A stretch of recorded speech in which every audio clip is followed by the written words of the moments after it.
Chapter 3, Theoretical Foundations of Crime and Delinquency. This is a narrated version of this chapter PowerPoint.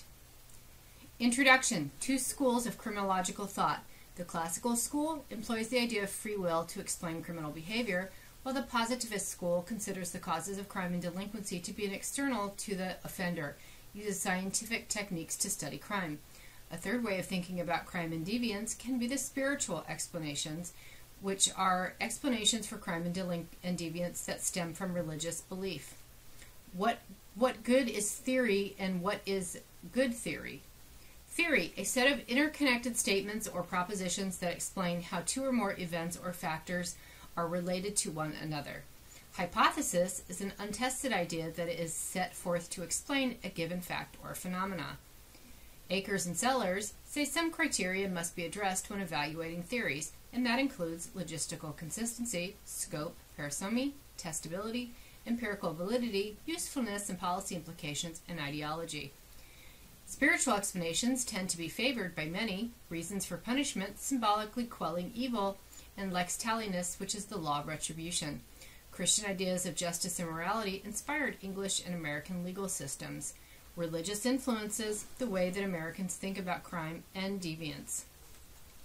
The full demonic explanations of deviant behavior were of two types: road of temptation and road of possession. Especially affects kids because the youth are inexperienced and vulnerable. The classical school of criminology grew out of Enlightenment ideas. Enlightenment-era social shifts changed the administration of justice. Reasons included changes in population, changes in political and economic conditions, religious and intellectual changes. Incarceration as deterrence and punishment. Deterrence and punishment are duties of the justice system, and classical school of criminology enforces the idea of free will. Offenders choose to break the law, and the best way to control law breaking is through deterrence.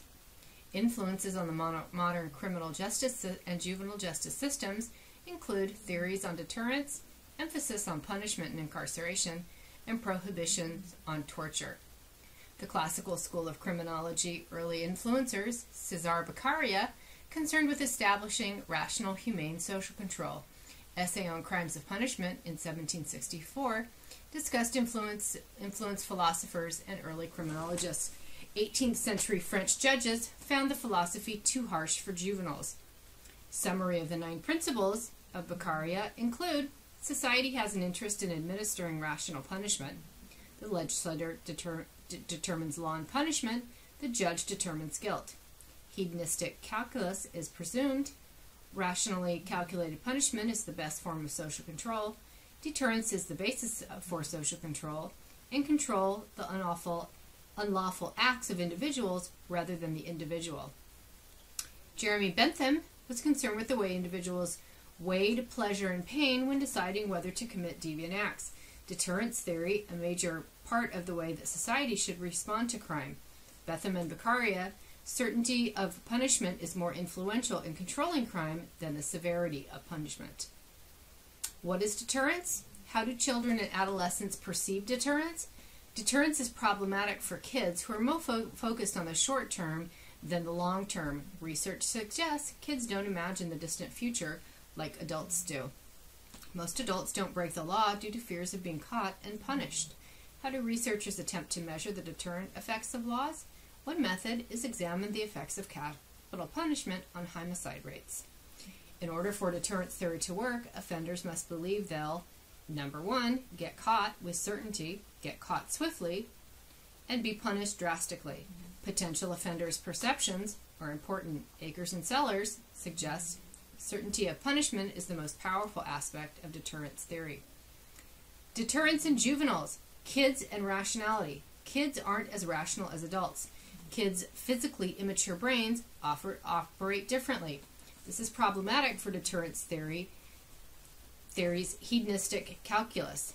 Early classical theorists expected kids to perform these hedonistic calculus in the same way as adults.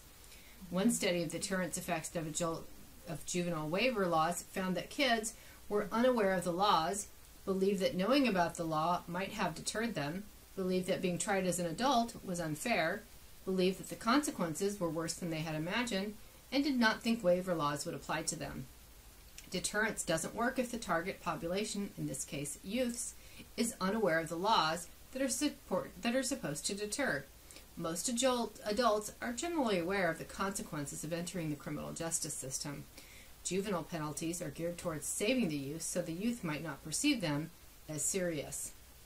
The classical school of criminology, continued, informs new theories of crime and criminal justice system practices. Two modern initiatives. Rational choice theory states that people consciously choose criminal behavior, and shock deterrence is giving minor offenders, often juveniles, an alarming experience with the justice system in order to convince them to stop offending. The classical school today, rational choice theory, a relatively new approach rooted in economics. Do kids make rational choices is the question. Kids might not understand their own long-term best interest. Shock deterrence, shock incarceration.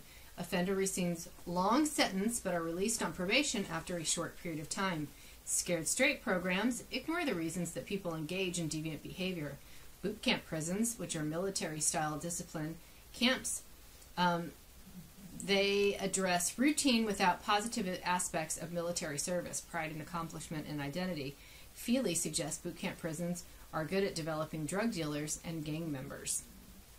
The complex nature of deterrence. Programs designed to alter the way offenders measure risk and rewards haven't been very successful.